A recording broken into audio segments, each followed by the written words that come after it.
Namaste everyone. We welcome you to this edition of Indic Chat. I now request Ms. Neha Srivastav, the official host of today's session, to take over. Neha ji, over to you. Thank you, Dimple. Hello, everyone. I'm Neha Shrivastava. I'm here to welcome you all to this edition of Indic Chat by Indic Academy. And as you all know, Indic Academy is an organization that brings together Indic intellectuals and provides them with a platform to connect, cooperate, and collaborate with each other by nurturing various networks. My guest today here is Professor Lavanya Vemsani, who is an award-winning scholar and a professor of history specializing in Indian history and religions in the Department of Social Sciences at Shawnee State University. She holds 2 doctorates in the subjects of religious studies from McMaster University, as well as history from University of Hyderabad, respectively. So without any further delay, please say a warm welcome to Dr. Lavanya Vemsani. Hello, Lavanya ji. Thank you for such a lovely introduction, Neha ji. Thank you. Very nice to join you here today. Absolutely, my pleasure. Okay, so without any further ado, let's start with our questions for today. I guess like your recent book, Modern Hinduism in Text and Context, is already available for pre-order on Amazon. So can you tell us a little bit about the book and what was the motivation behind writing it? Modern Hinduism in Text and Context is a study of Hinduism, but using primary sources as well as practice and understanding it within the context. So the context is always important for understanding a culture, especially. Mm-hmm. So that is what this big book is doing. It's letting the sources speak, letting the practice speak, and true to what the sources have to say about Hinduism. So it's in 2 parts. The first part actually begins with examining textual traditions and traditional practices. So from 12th century onwards. So first chapter on Veerashaivism, but from 12th century onwards, and how it represents pluralism and of course universalism, and while being regional tradition. While also incorporating regional tradition. So other articles in this section also include textual studies. For example, a study on Indrajatra in Nepal uses classical sources like Ramayana and Mahabharata, and the article on Draupadi, art in Tamil Nadu, Hussaini's art actually uses Mahabharata and Draupadi as symbol. And another article in this one actually uses traditional understanding of yoga and art in Aurobindo tradition, Aurobindo's yoga tradition. But what the mother has contributed with her understanding of the feminine divine as well as her understanding of the art. And second part fully jumps into the modern practice. It actually begins with chapter 7, examining Gora and modern literature. So Gora, of course, how it represents India and its passage into modernity. And the next article, of course, also modern literature, but modern interactions, modern articles, media articles that were written by many of the Indian nationalists, Indian Hindu leaders who have visited America. So it actually represents modern Hindus, modern Indians, but in their interactions with America. And then the next articles are focused on eco-Hinduism, how plants and trees are important for Hinduism, and understanding violence in Hinduism. And then we also have,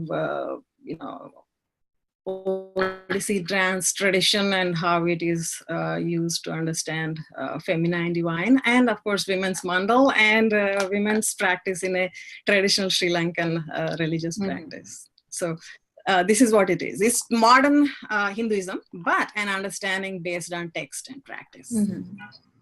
This is interesting. This is fascinating. So it's interesting that you put so much focus on context with regards to understanding of Hinduism. This kind of reminds me of a book, The Nay Science by Professor Vishwa Adluri and Joydeep Bagchi, where they describe the methodology of Indologists as such. The text historical scholars of Indology practice mortuary rites. They cut up texts, join up passages from other texts, read them backward or any which way they like, all the while insisting that the correct order neither counts nor exists.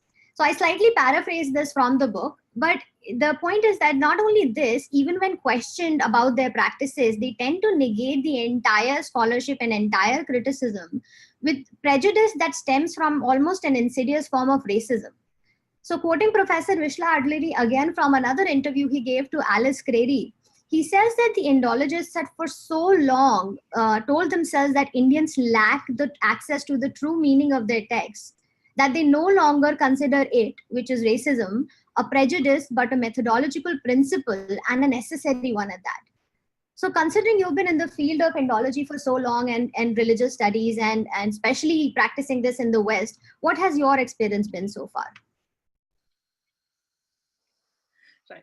Interesting that you bring this up. Vishwa and Joy, they both of them have contributed tremendously to this topic. There are issues that actually afflict Indology and Hindu studies and Indian studies. The first one, of course, we all know is colonialism. And the second one, of course, is presentism. Right. So colonialism is, of course, everything that India has to offer to the world is backward and ahistorical. There is no history, no context, and nothing in it. And the way it is used, the traditional sources and traditional texts are used, if they are ahistorical, if they are not useful to understand the society, they should not be used for anything, right? But they're selectively used. To promote theories of race, theories of classes, and theories of clash actually within Indian culture, which was not true. So of course it comes from this ahistorical and the idea of Indian tradition and Indian culture being backward and stagnant. If we find, for example, if there is a caste system or anything that somebody wants to find in modern Indian society, it should have been there 5,000 years ago, no matter what it is. So it is used to find stories from anywhere and use them to find things that are part of the modern society. That's what the presentism is. Historians are cautioned against using present to understand the past. We cannot really study or examine enough sources from the past using our present lens. The present that we are seeing today is not actually part of the past. Past society is 5,000 years ago. 5,000 years ago, society is what it is. And Ramayana and Mahabharata represent that society. And Rama and Sita, of course, represent the pure conscious, the man and his commitment and his pure conscious to his duty. And then the woman and her pure conscious and her commitment to the pure duty. And Ravana, of course, does a lot of yoga and asceticism, yet he is subsumed by not so much positivism, not so much pure conscious, but still lingering violence within him. So even though he has performed these asceticism, even though he was considered Brahmana, the ultimate Brahmana of those days, the violence still stays within him. One of the articles in our book actually discusses that, how this violence, even though still remains part of this demonic, and how this violence could be understood with focus on traditional sources. So they're much more symbolic. The texts are much more symbolic, much more useful to understand the actual Indian tradition, but they are actually used to understand things which are not really part of Indian culture. Absolutely. You bring up this beautiful example of Ramayana and violence. Speaking of, there was a recent incident in the public memory where an assistant professor of South Asian history created a social media uproar by using unscholarly words and describing our god Rama under the pretext of loose translation in colloquial English. This verbal violence, unbecoming of a scholar as it was, unfortunately is not out of character for many of the experts in this field. So what are your thoughts on this, and how can we as individuals take control of the narrative and elevate the conversation from these abysmal depths? It's again presentism, right? You know, you're imposing the present on the past. You're imposing the present language, words, and thought on the past. It's an anachronistic test, right? You know, you cannot translate it in your modern words. It's just presentism again. And historians, all historians are cautioned against presentism and applying presentism to past sources, any sources in understanding history. So if a typical historian is using this, you know, so. The less said, the better. Yeah, and of course there are scholars who are doing great work, right? You know, the translation, Bob Goldman's translation, and of course he translated the way text should be translated.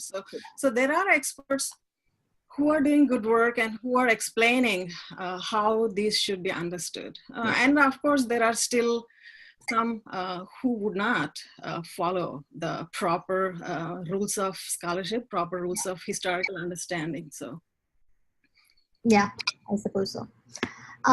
Okay, so I guess like, could you? I remember like reading around the same time, reading your essay on Sita, and it's like very in-depth analysis of nature and its feminine form, and talking about Ramayana from a female perspective. Tell us a little bit about that. Sita, of course, you know, I grew up in a place where Sita and Ramayana is all around. Anyway, you cannot grow up in India and not experience Ramayana. Absolutely. Right? You know, Ramakatha is always around you. So I grew up in this tradition of listening and, you know, watching the theater, and Ramayana Katha is very common. And of course, in the 90s, living in the 90s in Andhra Pradesh was interesting because, you know, you have traditional understandings as well as, you know, the feminist understandings of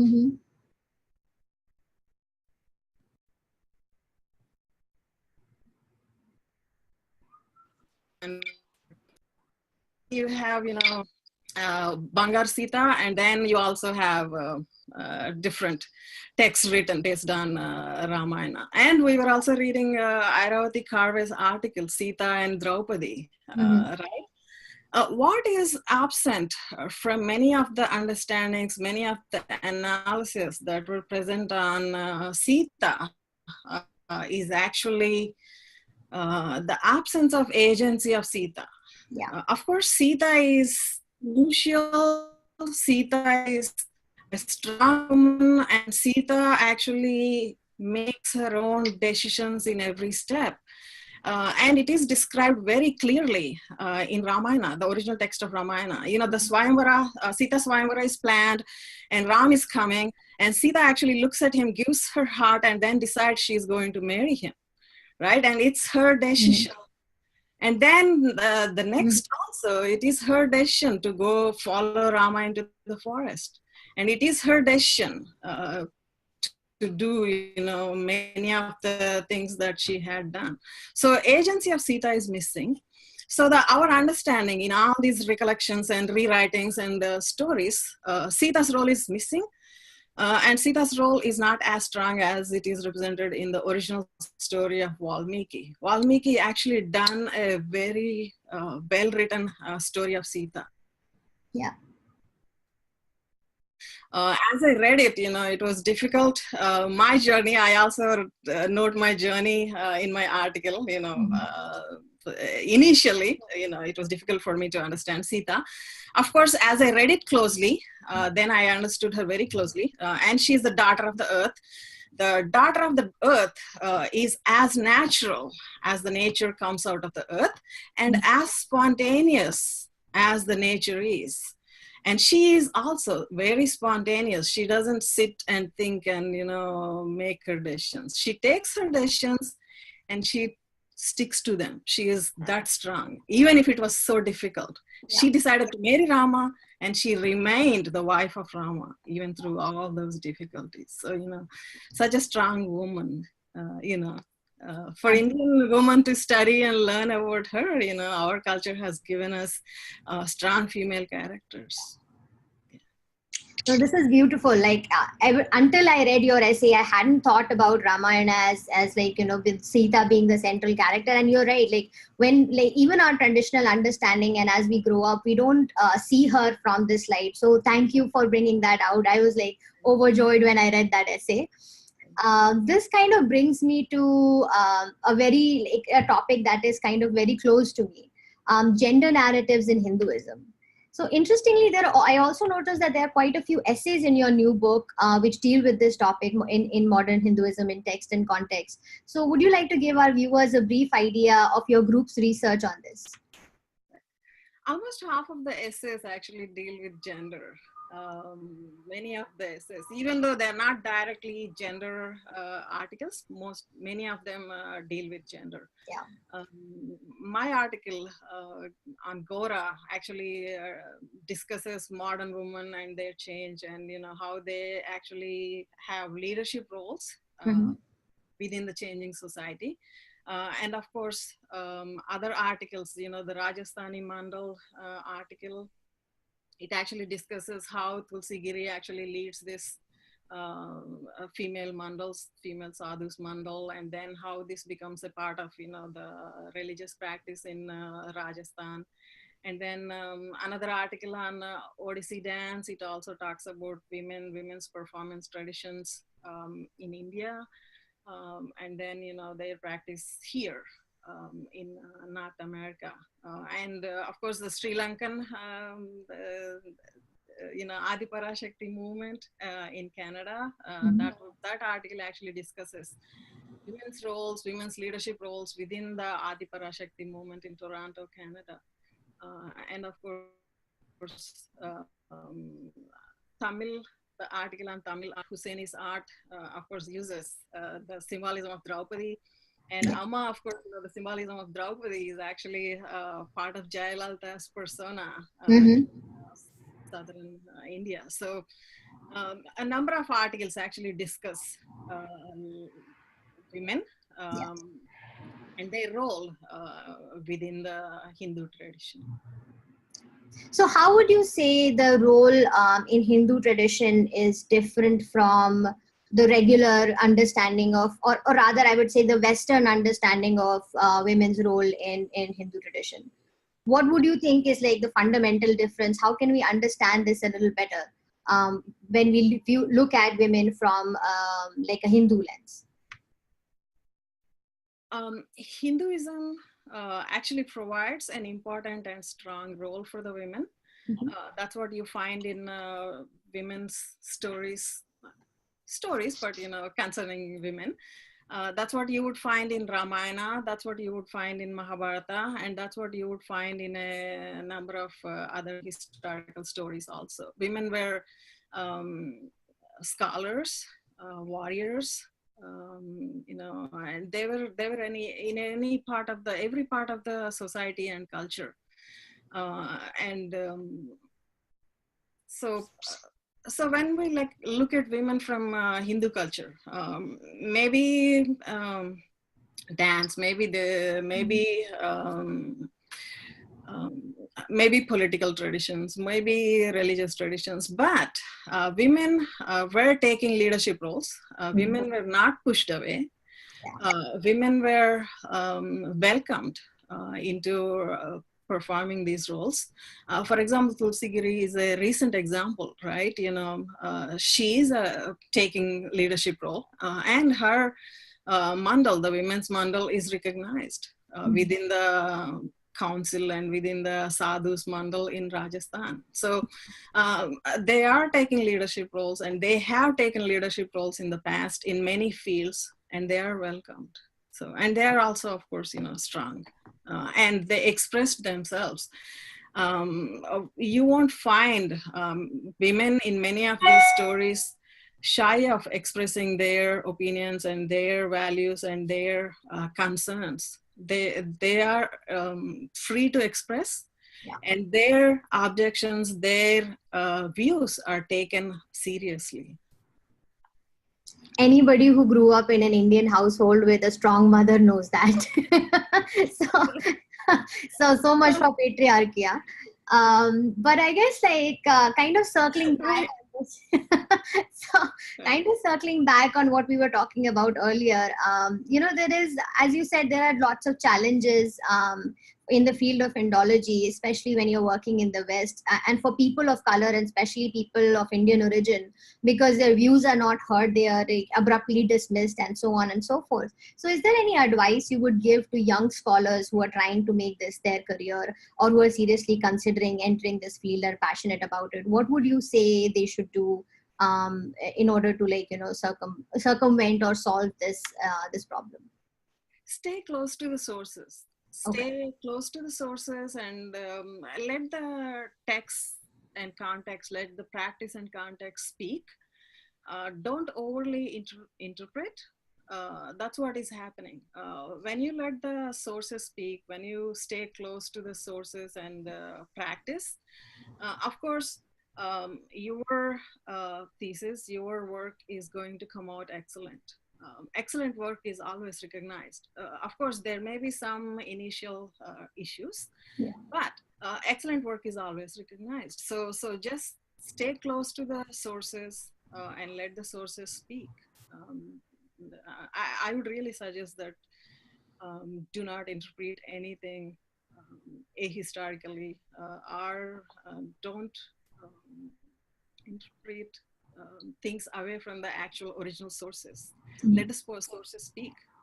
Let it be the original understanding. Okay. Let me take a quick dive into your background. How did you get interested in this field, and what has your career journey been like? Because this is very inspirational. The kind of work you're doing is just magnificent. So we want to know, how did you end up here, and what was the motivation behind taking up this as your career? I'm always interested in history. Of course, who doesn't like history, right? You always want to find out about, everything you find around you. And I started out the same way.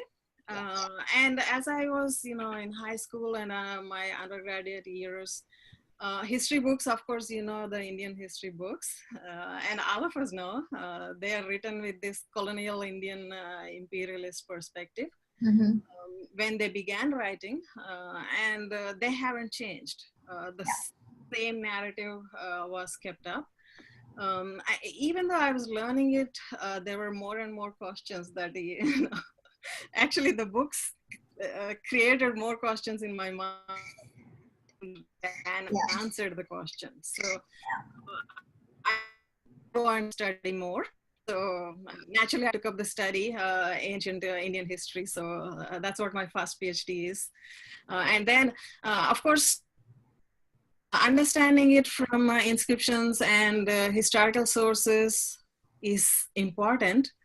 But at the same time, I was also trying to understand it from textual sources. And I actually applied to McMaster University. There is a very great expert on textual studies, Buddhism, Hinduism, and Jainism, very good faculty. So I joined McMaster University. They were happy to take me in, so with full scholarship and everything. So I went there and began studying these texts. And of course, still more questions, right? I was studying history and then had more questions. What is this? And then I studied the texts and try to understand ancient Indian culture. And of course, left me with more questions. And of course, the Aryans and, the migrations and all this. So actually, one of my papers actually deals with this, the genetic migration, genetic heritage of India disproves Aryan migration theories. In India, it is actually taught as if this is a fact, not as if it is a theory. It is a construed theory. This theory was used not just in India. It's actually used in many of the ancient cultures that were there, Greek, African, and all these cultures, to divide the population into, the darker and lighter, and, the lighter always comes from north. I don't know why. I guess the supremacists prefer their cold. Nothing for me. So I guess that is fascinating. So this is also interesting. You have a unique perspective because you got one PhD from India and another PhD from from the West in McMaster University. So you have a unique perspective. You've seen the academic the academia in general from inside out from both these countries. So are there lessons that both of them can take from each other? How can we as a discipline and as a society, like the Indian society, grow and take some lessons from the West and vice versa? Right. In Indian history, of course, in India, we have departments of history, ancient Indian history and all that. But it's just history. And of course, religious studies doesn't exist. Mm-hmm. It of course exists for minority religions. It exists for Islam and Christianity. There are Christian colleges, theological study and all that. There are many colleges. And Islamic studies, of course, everywhere. Almost every university has an Islamic studies department. So, of course, a lot of study is done, both theology as well as scholarly, sociological, historical analysis of texts. Not so with Hinduism. So Hinduism is not part of the academia, and whatever is studied in history departments. History departments, of course, are always, they were taught to think that Indian sources were ahistorical and they were backward. So historians don't talk to religious studies scholars. So work needs to be done in religious studies in India. And Indian academia doesn't need to be so shy. In America, almost all universities have religious studies departments. Almost all of them have, of course, Christianity is one of the major studies, but there are also faculties that study Buddhism, Hinduism, and all traditions, any tradition that exists on this earth. So, of course, we should do the same thing. India should open up to the study of religious studies and theology, Hinduism. This can become part of the academia. And of course, they need the religious studies, languages, and history scholars need to work together, and interdisciplinary studies. These areas would be much helpful for historical understanding of India and cultural understanding of India. This is fascinating, don't you think? Like with the 800 million Hindus almost, we don't even study our own religion from a scholarly perspective. And so we don't really have anybody to blame if the Indologists take up all the space from the West and come up with their Western perspectives. That is fascinating. Thank you so much for bringing this up. So I guess I noticed this one thing that you mentioned. Why do you think this is? Like, are we still suffering? Like you mentioned that we don't have the Hindu studies. Do you think it's, you said, and Hindu scholars shouldn't be shy, or other Indian scholars? This is an interesting word. Do you think the two are sort of connected? Is it possible that we are probably suffering from some sort of, how should I say, still like some sort of colonial hangover is still there, and we are kind of shy in projecting our own greatness, and so we worry that maybe we shouldn't study this at all, and this is not, there is nothing to it, and we go overboard in kind of denying its existence. Right. Right. Yeah. We see it around everywhere, right? There is always denial. India doesn't have anything to offer. Its religion doesn't have anything to offer. It is there, and it was taught for a long time, right? The colonized mind. So it takes time to come out of it.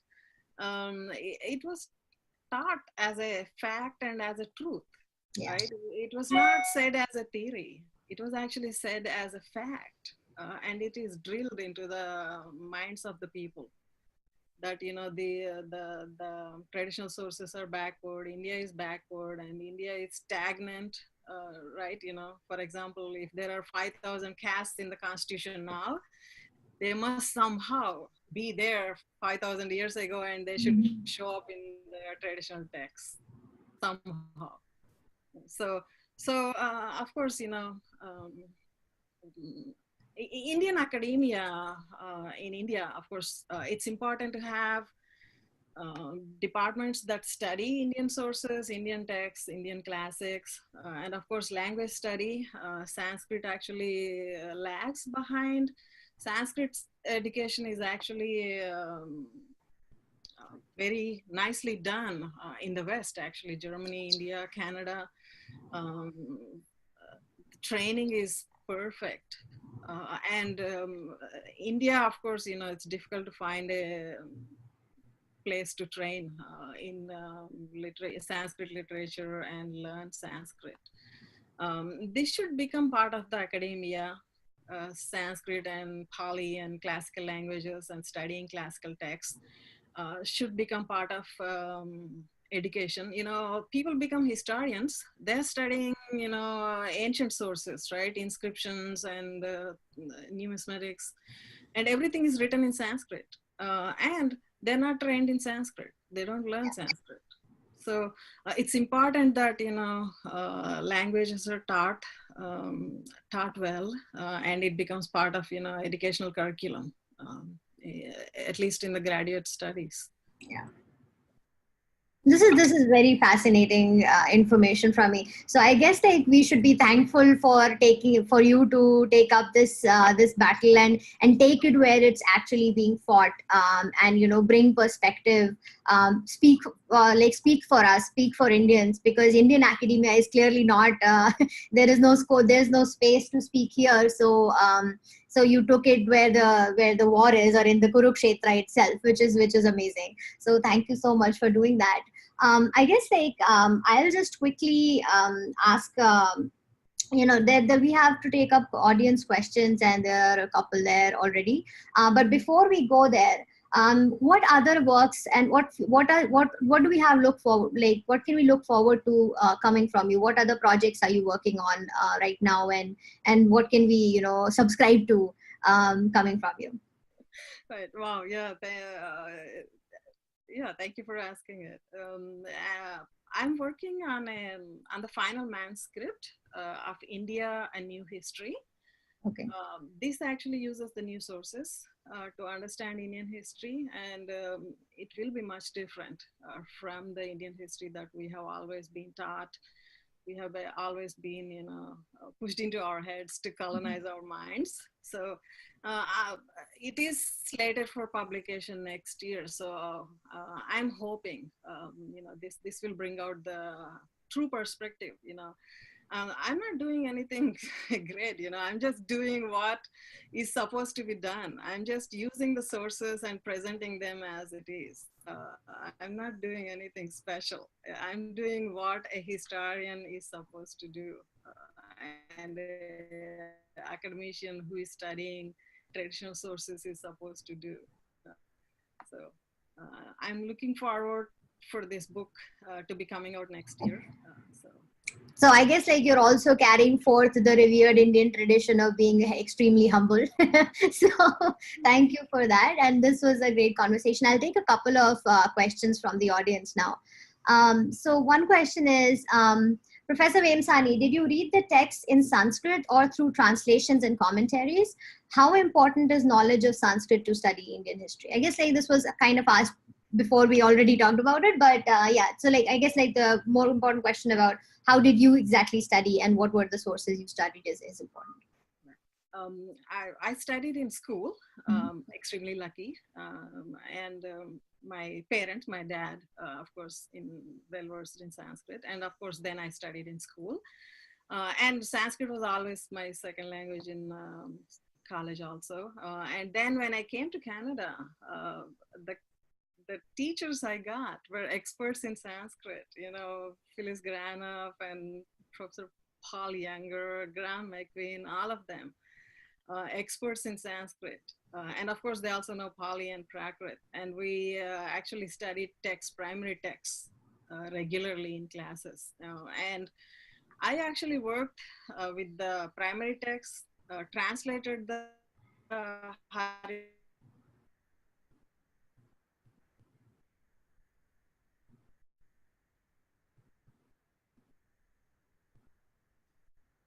after I studied Sanskrit throughout, and of course used Sanskrit to understand the primary text, I highly suggest that Sanskrit should be part of the training for history students. The historians in India, if they are specializing in Indian history, should know the primary languages. They should know Sanskrit in addition to the regional language that they are working on. So that's very important to know the sources.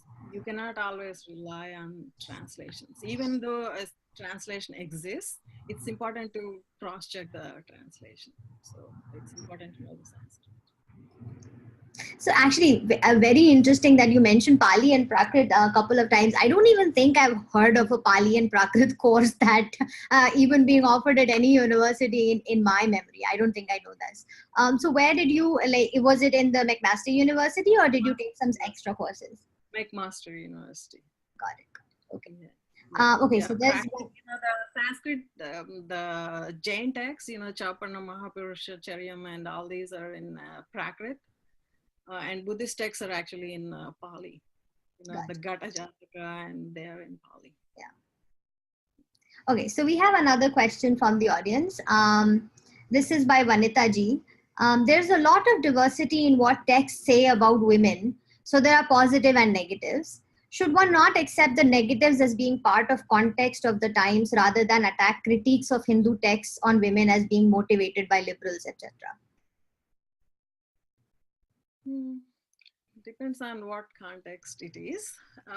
Most of the time, we are not actually finding fault with liberals for interpreting. We are actually asking them to interpret them true to the text. Stay true to the text. The Sita issue is because of, presentism being imposed on Sita, not because it was feminist interpretation. If it was done with an authoritative translation and with an authoritative source within the context, yes. So the question is not using the methodology properly. When the methodology is used properly, of course, it would find supporters.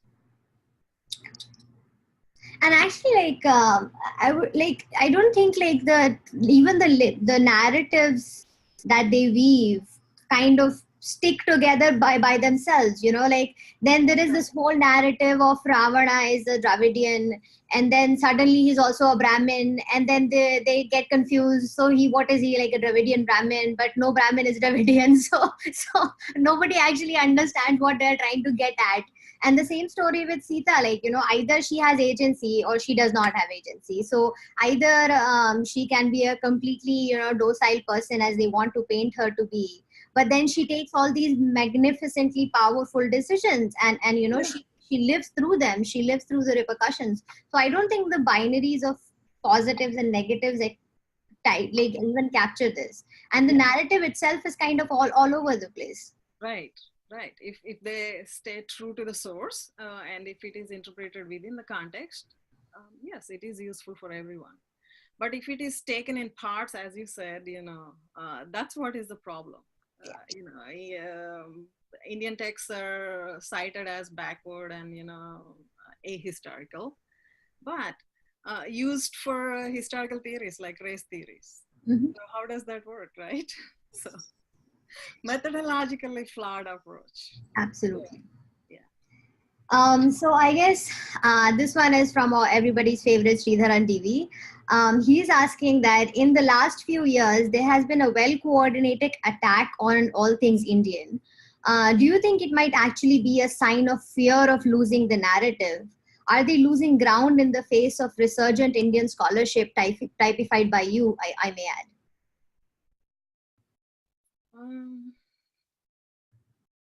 It's always there. The Western narrative was always there, was always very strong. It's only that Indian voices were not heard. Indian voices were not there sometime. Indian voices were muffled later on. And then now, of course, we can hear them. That's the only thing. I would see kind of a transitional change rather than the attacks becoming vehement now. They were there always. That's what Vishwa's study is, right? He shows in his book right from the beginning what colonialist understanding was, and it was also tracked in colonizing the mind.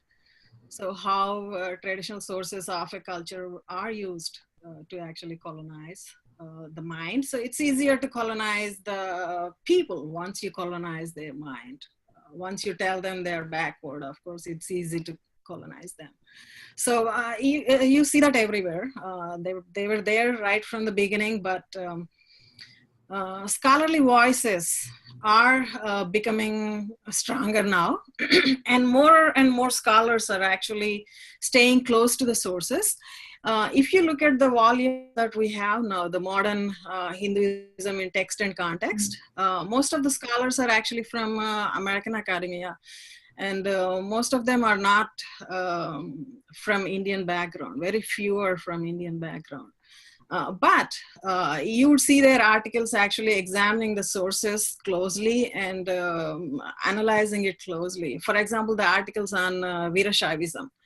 It actually talks about the pluralism and universalism existing within the regional tradition, within incorporating the regional tradition. And it also talks about how colonialism was the reason Veerashaivism was misunderstood for some time as regional tradition. It's not really regional tradition. It has pluralistic origins, and it's universal in approach. And Hinduism was also taught as, kind of a ethnic religion, kind of a native religion to India, which is not true. It's universalist. It's actually found outside of India for thousands of years. It's found in Sri Lanka. It's found in Southeast Asia. Recently, one of the scholars actually tracked ancient Hindu practice in Indonesia and the islands, So, of course, there are many theories that are taught as fact with regard to India. Of course, these are all being, slowly and gradually debunked. And it's coming from everywhere. American academia, not everyone is trying to attack Hindu sources. There are many scholars who are trying to understand Hindu sources impartially. So I think the voices that try to understand the original sources within context are becoming stronger. That's what I see. The only thing that we need to do was India need to develop strong academia that also brings out these voices. Of course, there are strong understandings, strong traditions within India, but they're not represented in the academia. So it is a necessity for academia in India. So you see this as a positive thing. You think because the other side, our side's voices are now being heard, that is why all this conversation is becoming shriller and shriller. So I suppose this is Manthan happening right here, Samudra Manthan, and something good is going to come out of it. So that is an excellent answer. Thank you. Okay, so one quick question from Hari. It says there isn't much genetic diversity in the country, but what are your views about linguistic diversity, Indo-European and Dravidian languages? Um, the Thank you for the question, Harigaru. The Indo-European and Dravidian languages, the Indian language, almost all the languages have same stock. And of course, genetic heritage, 60% of Indians, all of us track our genetic heritage to one maternal and one male genetic line. So, of course, there isn't much genetic diversity. But language, of course, is a learned phenomena. It's a learned language, right? So genetics are what determines who a person is and what the traditional genetic and racial background. There is no race in this world anyway. That's a point that was already proven. Yeah. So anyway, genetic heritage, of course, shows person's heritage, and language, of course, is a learned part of a culture. So anybody can learn any language. That doesn't mean they belong to a different race. Just because they're speaking a different language. And of course, Sanskrit was spoken widely all across Asia. And even in the first millennium, it is actually spoken, widely across the spectrum. There are inscriptions and words, Sanskrit words found as far as, Turkey. So of course, Indo-European languages, Indo-Aryan languages, this is still a theory. And actually Zimmerman, who worked on Dravidian language, actually thinks there is much more similarity between these languages than differences. So, thinking that these are two different languages, two different language stocks. Of course, I haven't done much research on linguistics, but like all other theories, I'm also heading to the grave. So let's see what happens in the future. But linguistic theory, of course, should not cloud historical sources and genetic sources. That is a beautiful answer. I did not know. I'm going to go up and read upon this now. that that there are more similarities. That's a wonderful hypothesis. I guess like the next question is slightly takes a different tone. It says that we talked about Indian academia at the graduate and undergraduate level. But what would you advise for the kids in school who are like from 6th grade to 12th grade? How can they pursue Indic studies, especially Sanskrit? And if it's not offered in school, should we get encourage kids to join extra classes or some sort of coachings to learn? And would that help? Right, that would help. Right now, there are actually courses offered in Sanskrit privately in many places. Hyderabad has many places like that. So I'm sure most of the Indian cities in India have that. But there are also online classes that are offered freely. There is Ropal. She offers online course for free, so anybody can take it. There are very well organized and competent courses on Sanskrit offered online if someone wants to do it at their own pace and at their own free time. So there are avenues to do it. So private classes is one option, but online classes is also an option, and they are freely available. They are for free. They don't charge anything. So, and dictionary and everything is also available free. So many of the Sanskrit texts are available online free. But do you think there is value in adding this to the curriculum as well, like some levels of Indic studies, aside from just correcting the colonial history? Do you think like just a subject or some sort of inclusion of Indic studies as a subject in itself should be included in the studies? Mm-hmm. Indian history and Indic studies should be part of curriculum in the high school. Yeah. And graduate studies, anybody taking history should also be studying primary language. They should not be graduating history They should not be getting, masters or PhD in history without any primary language competency. Yeah. That's a very strong point you make, and I hope people are taking note. Okay, so I guess like this, there is another sort of question about Ramayana. It says like, is it true that in Valmiki Ramayana, Ahalya was not actually represented as being a stone turning to a human when she comes into touch with Rama's foot?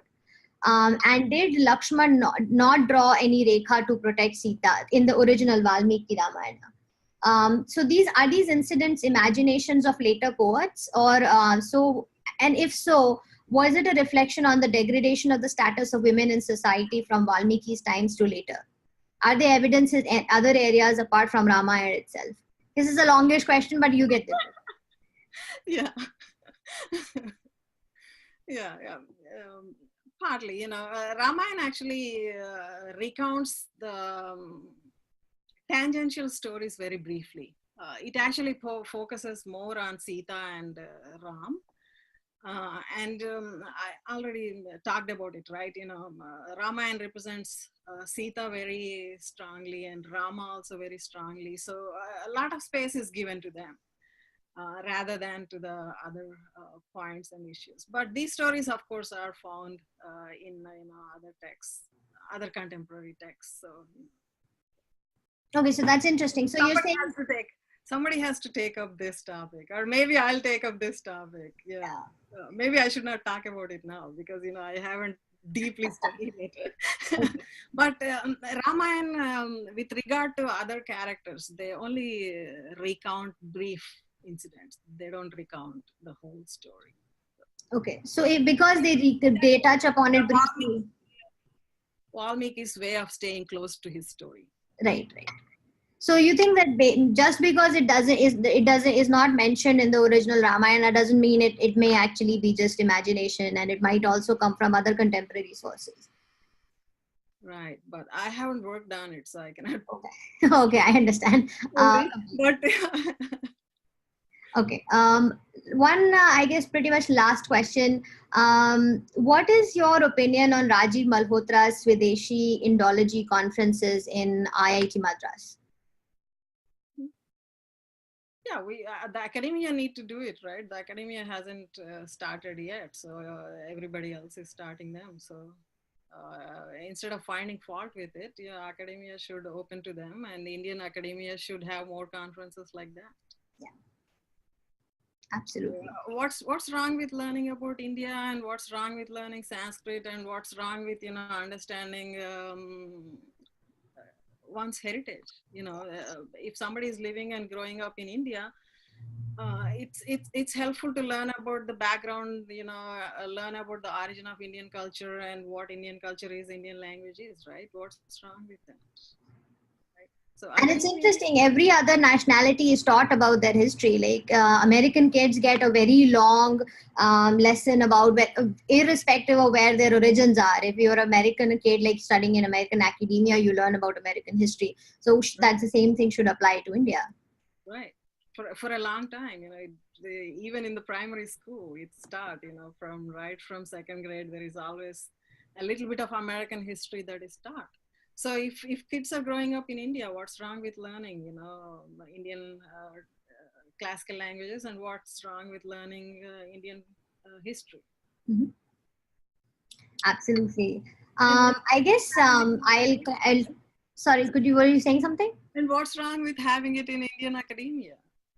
Absolutely. So I guess we'll kind of wind up now. Thank you so much for being here, for taking the time and talking to us. This was an extremely enlightening conversation, and I hope you enjoyed it as much as I did. And on behalf of Indic Academy and its viewers, I would like to say we are extremely grateful for this conversation. So thank you. Thank you so much, Neha ji, and it was very nice talking to you.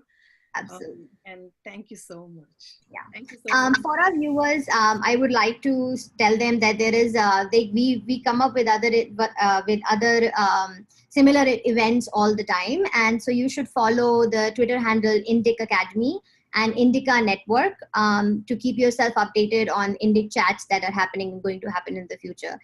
And thank you so much for joining us. Namaste. Thank you, everyone. Thank you, Neha ji. Thank you, Lavanya ji. We look forward to the participation from this audience and more viewers in our next session of Indic Chat. Namaste. Thank you.